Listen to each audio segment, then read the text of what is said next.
So I want to welcome everybody again to tonight's webinar. I am Joe Deli Carpini, the Science and Operations Officer, and my good friend Tori is with us, one of our meteorologists who actually worked this event. So Tori was gracious enough to volunteer to go through the presentation tonight. So Tori's going to go through the event review, and then I'll come back at the end and go through a weather briefing, but we'll pause to answer your questions too before we do that. So Tori, I'm going to hand it over to you, and you can go ahead and take it away. All right, Joe, thank you very much. I know it's going to be a very busy couple of days at the office just looking at the latest WPC outlook for the area, and I'm sure a lot of people will have questions about that probably after the presentation. So to start things off, we had those severe thunderstorms that rolled on through about 2.5 weeks ago. It was a cluster of severe thunderstorm that produced wind damage primarily in western Massachusetts and northern Connecticut. It was one of the days where we had plenty, and I mean plenty, of instability as we looked at for wind shear and lapse rates. They weren't much to write home about, but we'll talk about how the really high instability was able to overcome those other lower attributes to severe weather. The model timing was a little slow on this. We'll talk about the reason why it was slow, primarily having it to do with not being associated with a cold front or some other organized system. So we'll go ahead, Joe. Here's a look at the day one SPC outlook, and this was for August 12th. Much of the Northeast was in either a marginal to slight risk for severe weather, and did a pretty decent job hitting the nail on the head because we had plenty of wind damage associated with this storm. Those are indicated by those blue dots that you can see across the Northeast. Additionally, we had some measured wind reports in Westfield and Chicopee. Those were the ASAW stations. 68 miles per hour in Westfield, Mass, and then there was a 58 mile per hour wind gust in Chicopee as well. Here's some of the damage pictures that was sent in by folks on Twitter. You can see a tree landing on a house in Holyoke. That was up in your top left-hand corner. Primarily a lot of tree damage that was seen across the region. You can see many trees crossing roads there in Russell, Mass, Westfield, Massachusetts, Wellington, Connecticut. Another tree uprooted at the bottom left-hand corner of your picture there in Northampton. Pretty significant, especially if you were living in the Springfield area. That's where we did see much of those tree damage reports coming on in.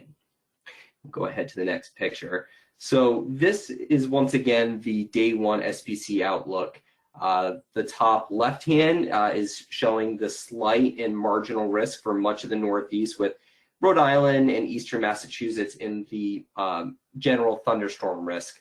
We'll talk about why they were in that category in a little bit.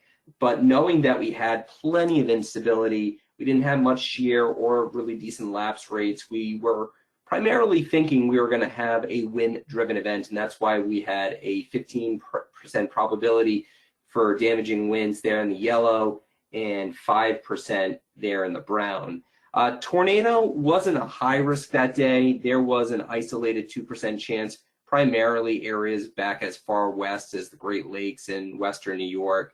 And the hail threat also was fairly low with a 5% probability. All this boiling down to we were going to be looking at a wind-driven event for any of these severe storms that got going on August 12th. So we're going to start from the top down. We're taking a look at the 250 millibar charts. Joe has graciously highlighted in yellow where some of those stronger winds just to our west are. Not the strongest in the picture. That would be that upper level trough right there in the blue that Joe's showing off. But we had some pretty decent winds of 40 to 50 knots at 250 millibars. That's roughly at the height of an airplane that's flying about 40,000 feet. Note this is at 8 a.m. on the morning of August 12th. So we're going to be using some of those winds aloft to help get those storms fired up as we go throughout the day.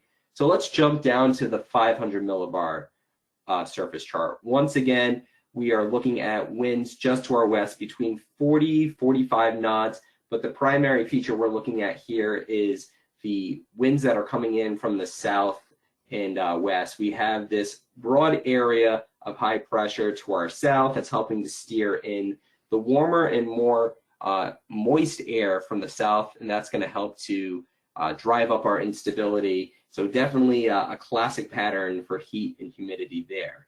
As we drop down one more level to 850 millibars, this is roughly about 5,000 feet above ground level. Similar, we're looking at that southwesterly flow, helping to usher in that moisture from the south. But off to our west, we have a trough. Joe has denoted that in the area highlighted in yellow.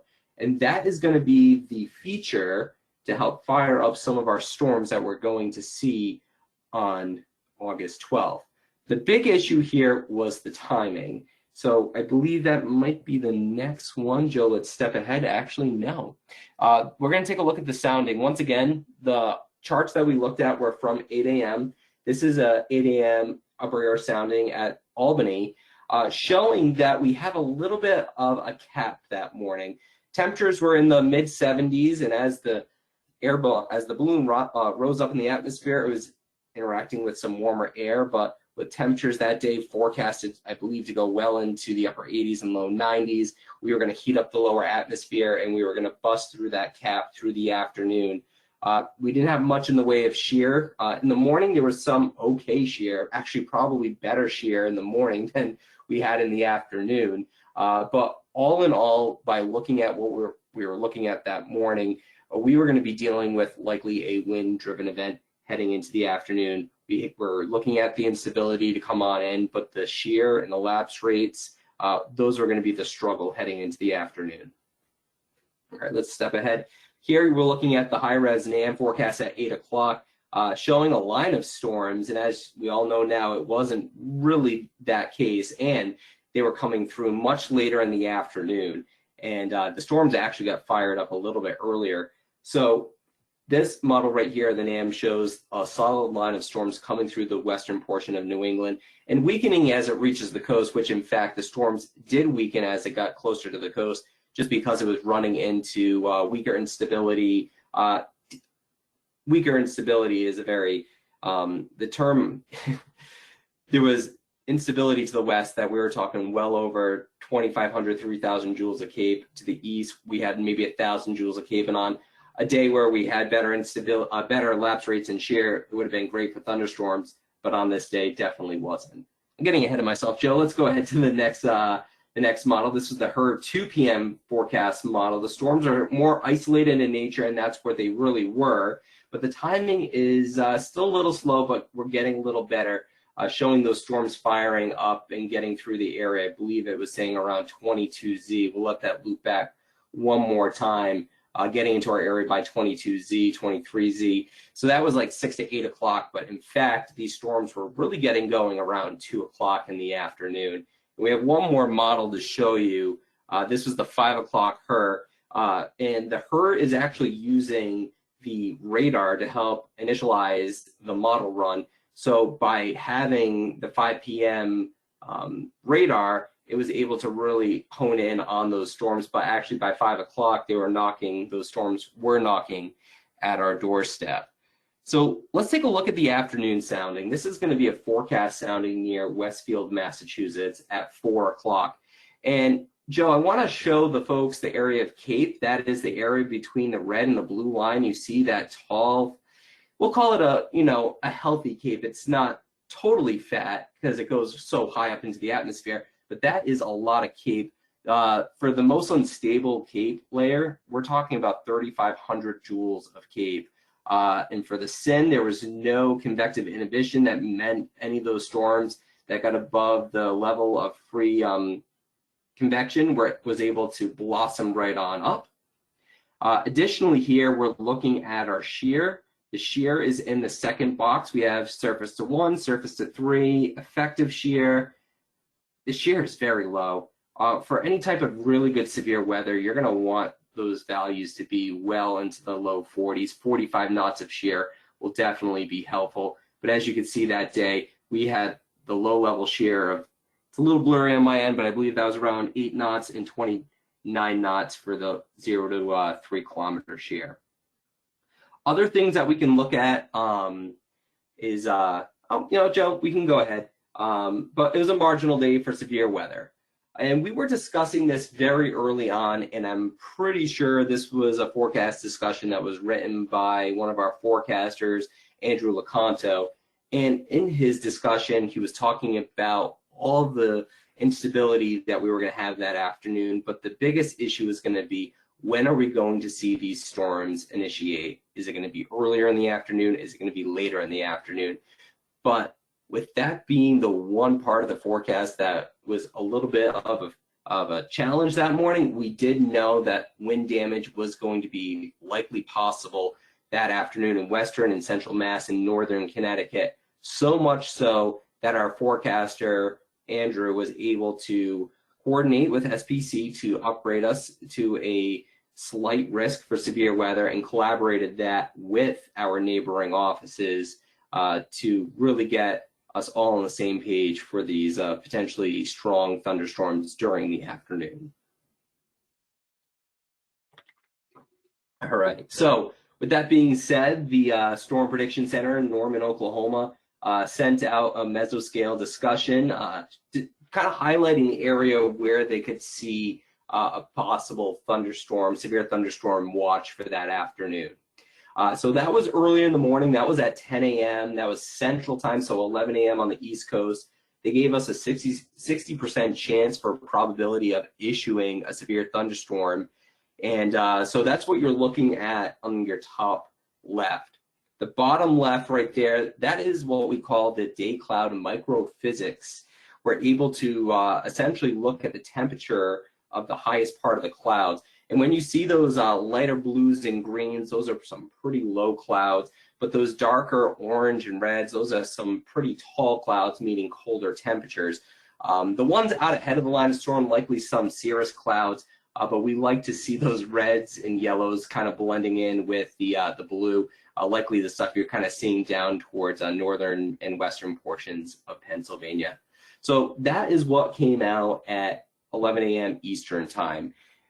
Shortly after, a few hours after, the Storm Prediction Center did issue their first severe thunderstorm watch for the day, which included a good chunk of central New York, northeastern Pennsylvania, and that did also bleed over into Berkshire County, Massachusetts, and Bennington and Windham County there in southern Vermont.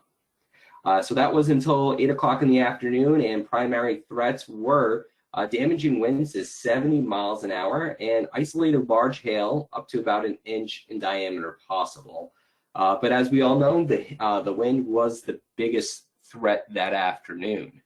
The mesoanalysis that afternoon also continued to show us that we had the instability there. Across western Massachusetts at 3 o'clock, we were showing values of 2,000 to 2,500 joules of CAPE across western Mass, so plenty of instability.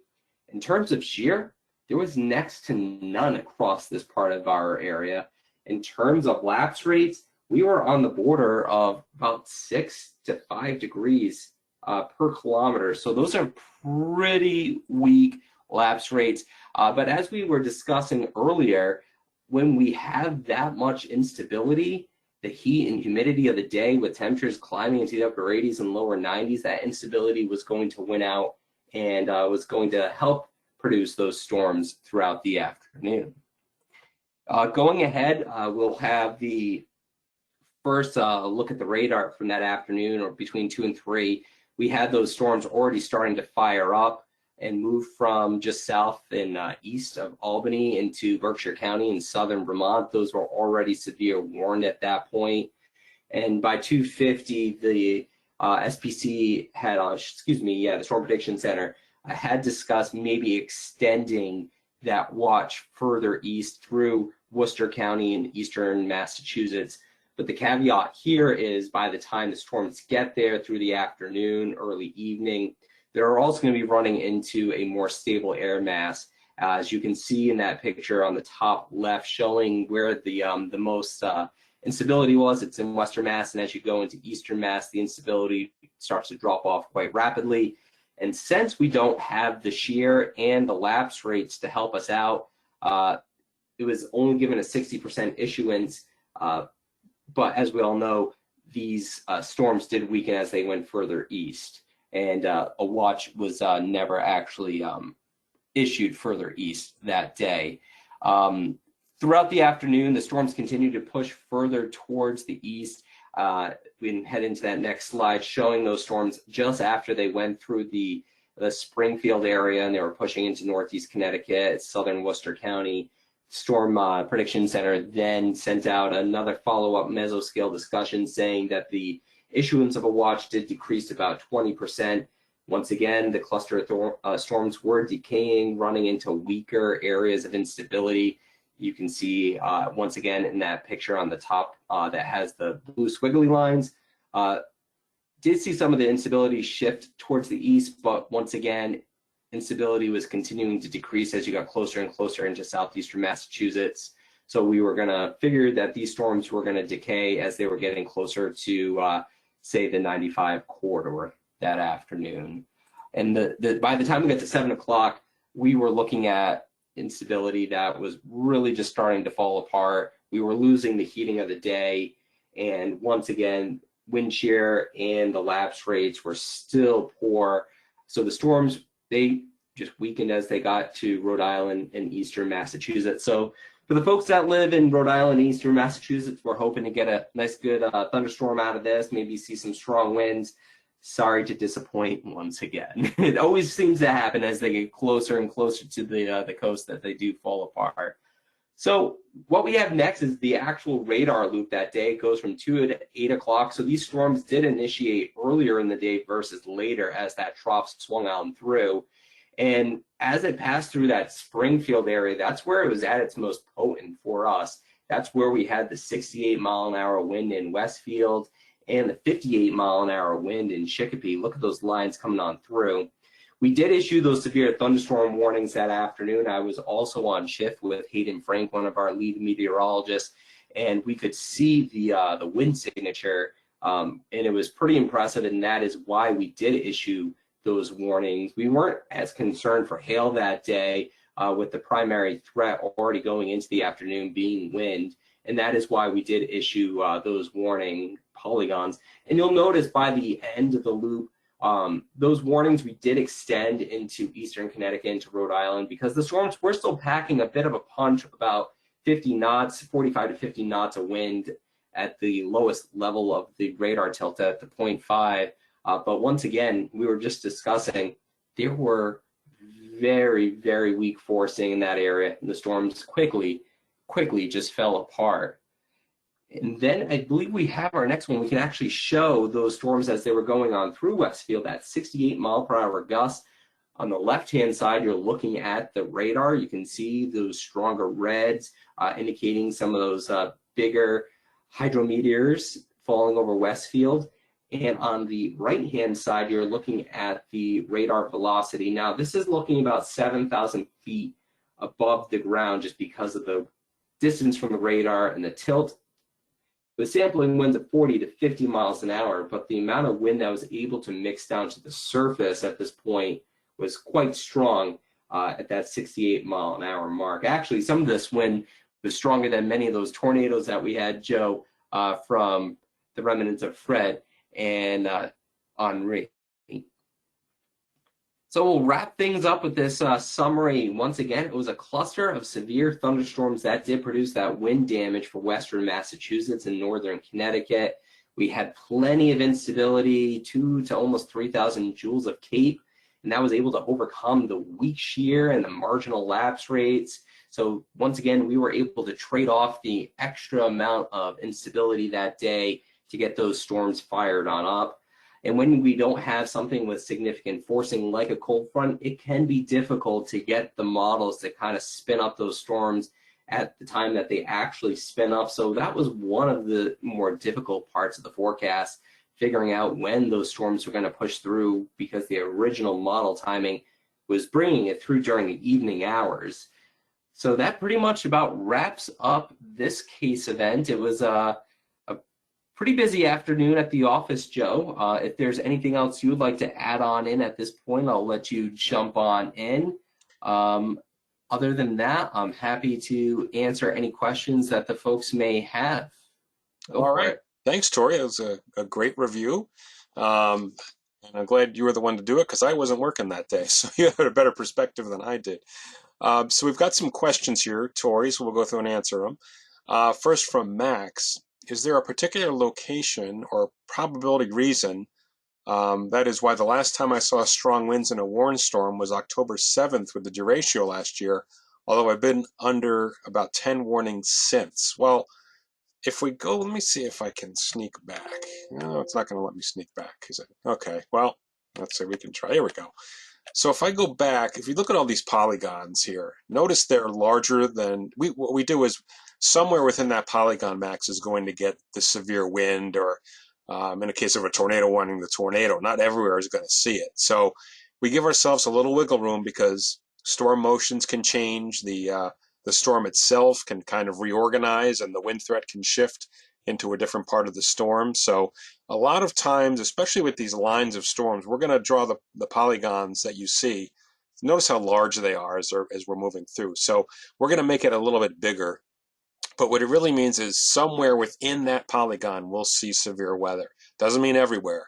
So in some, the October 7th derecho aside, that was a very widespread event. So I think, Tori, we like to call that almost a slam dunk. Just about everywhere is going to get damaged. But in this type of situation, notice you've only got these small clusters of storms where you see the reds. That's really where your severe weather is going to occur. So, it's I would say fortunate that not everybody's seeing severe weather there, but we draw the polygon a little bit bigger just to give a little bit of room to allow for some uncertainty as to the storm motion and also how the storm is going to change as it heads east into our area. So I hope that answers your question. You're going to, a lot of times you'll be under a warning and not have severe weather, but somewhere within that polygon certainly will. So I hope that. Yeah, absolutely. I definitely did. Also, just going back to the week before when we had Henri, and I actually saw people that were under their tornado warning for those very small tornadoes, and they're like, it was sunny. Once again, as Joe said, it's not that everybody in the polygon is going to see it, but where we draw the polygons where we believe that it could occur somewhere within there. So thanks for hitting the nail on the head with that one, Joe. All right. Well, that's good. Okay, Sebastian has a comment here on the sounding. I'm just going to go back. Yeah, I saw that. That was one thing. And Sebastian, you're getting good at these things. I like it.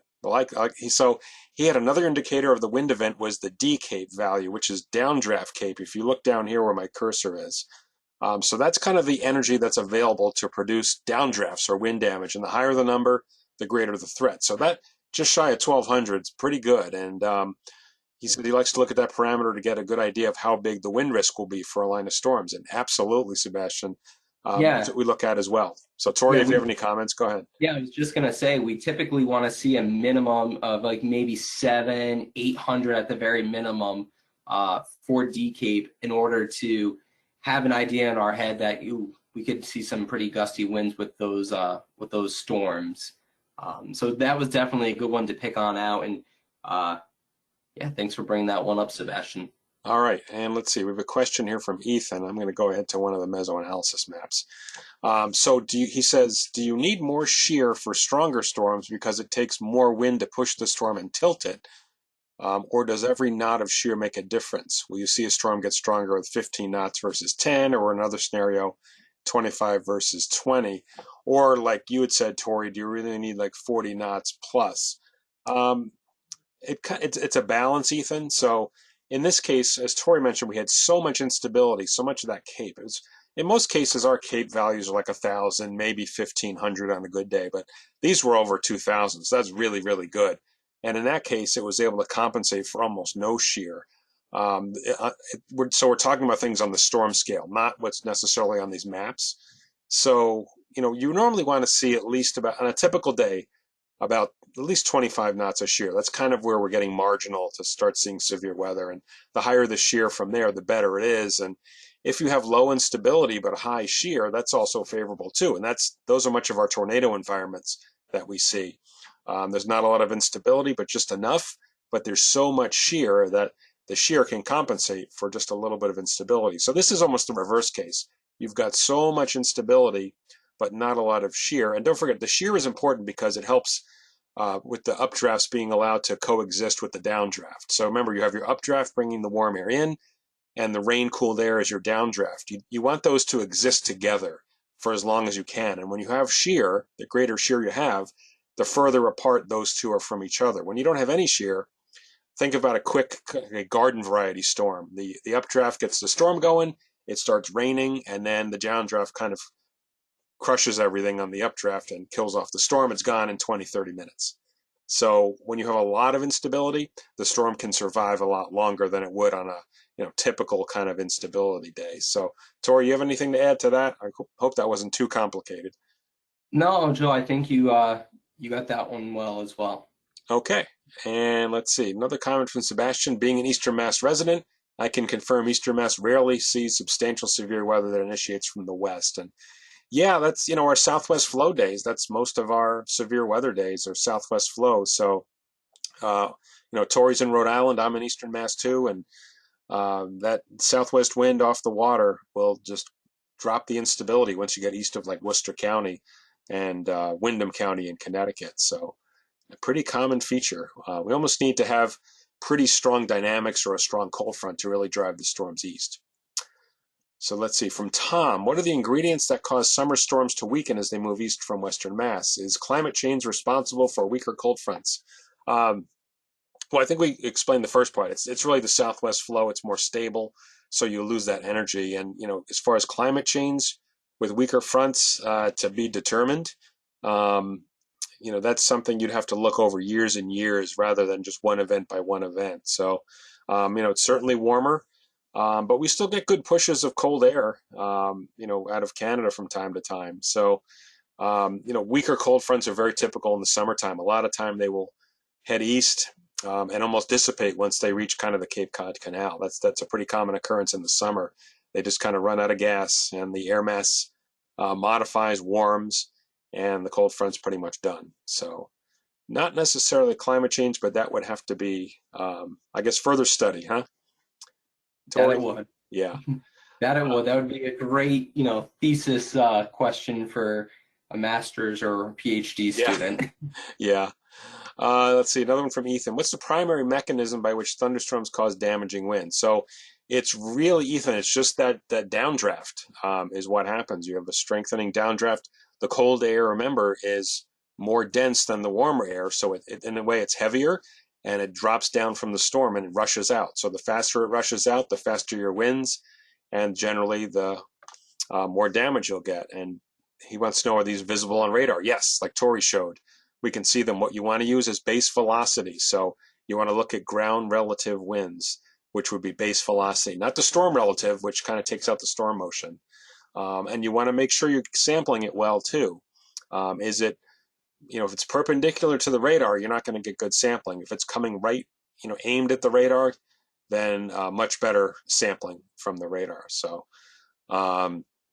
let's just see. I think that would be it, Ethan. If you had anything else, you can go ahead and add it in. From Matthew, the severe warned storms that I have been through seem not to be as strong as advertised. It seemed like this has been the case for the past couple of years.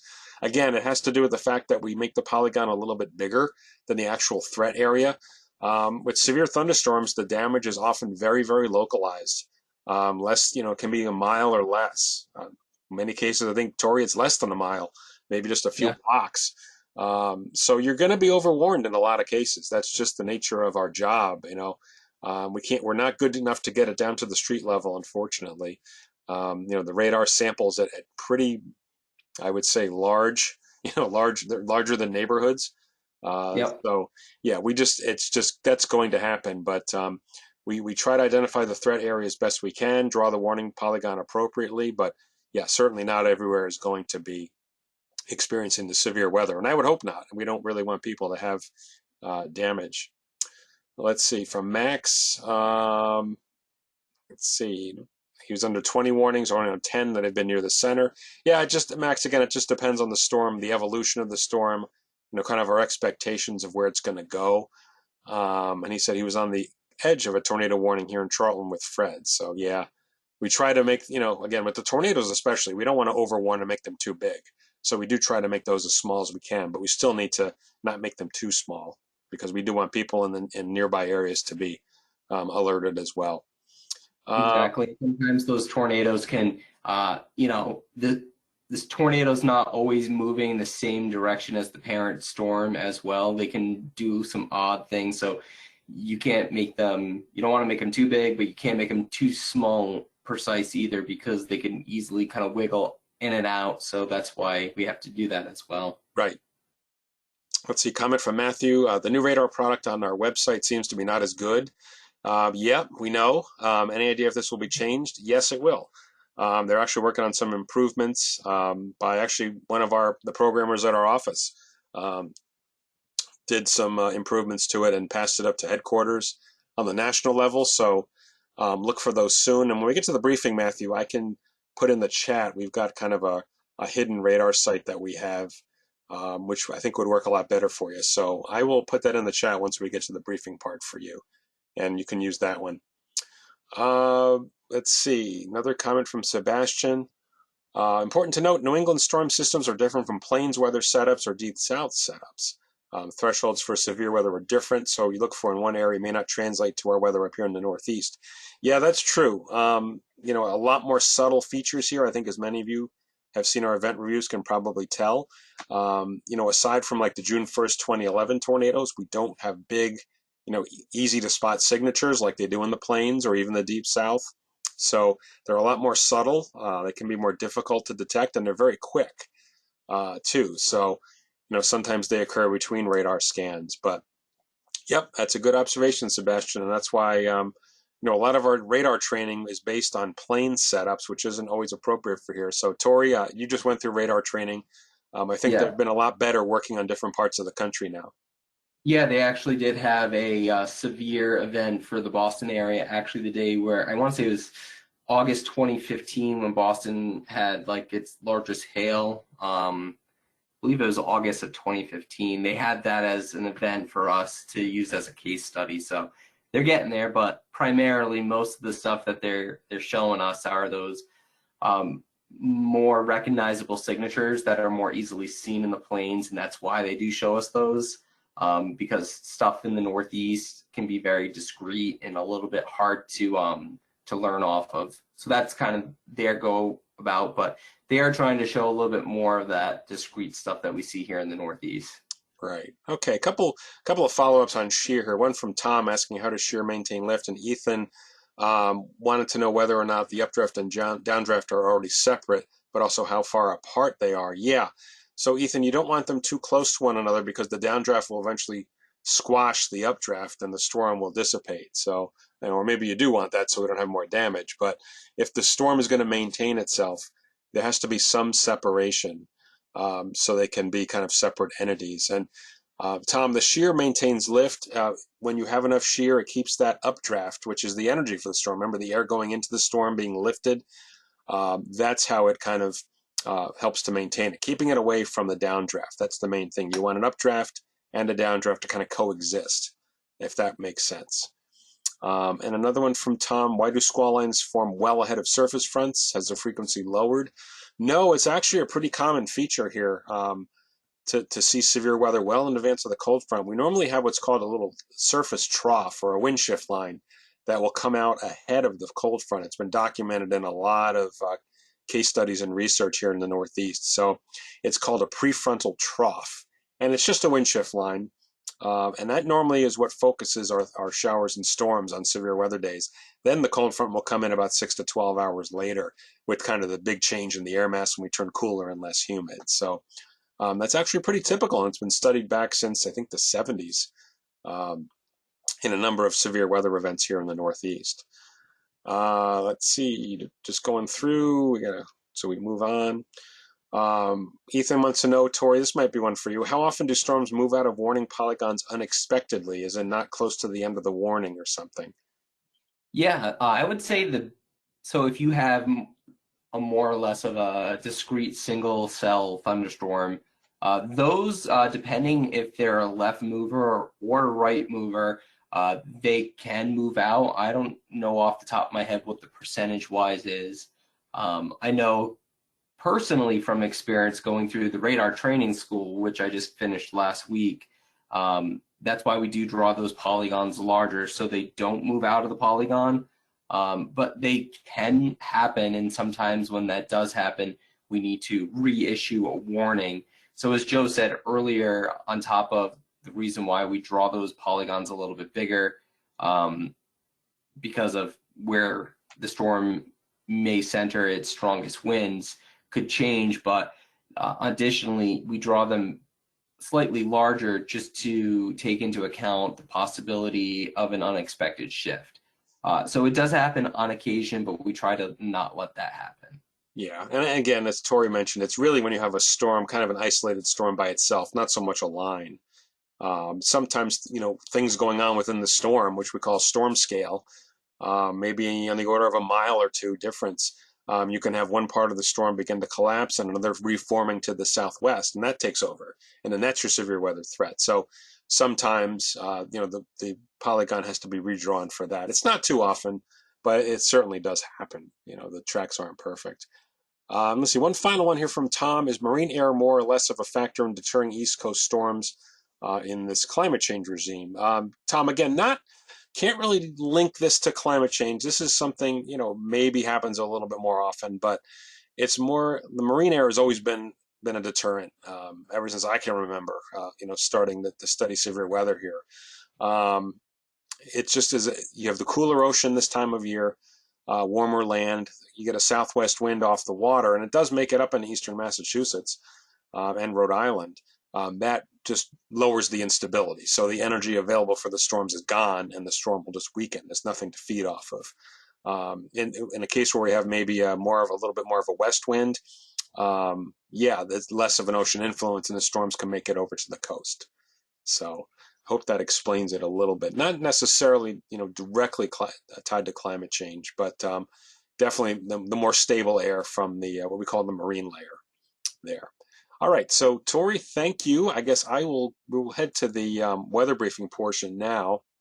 And of course, if you think of another question, please feel free to go ahead and drop it in the chat box. So let me go ahead and set up. Let's go to our. Well, first of all, actually, what I want to do is. Oh, I don't have the radar light up, do I? Thought I did. Let's see. Let me go back. Well, we'll start with.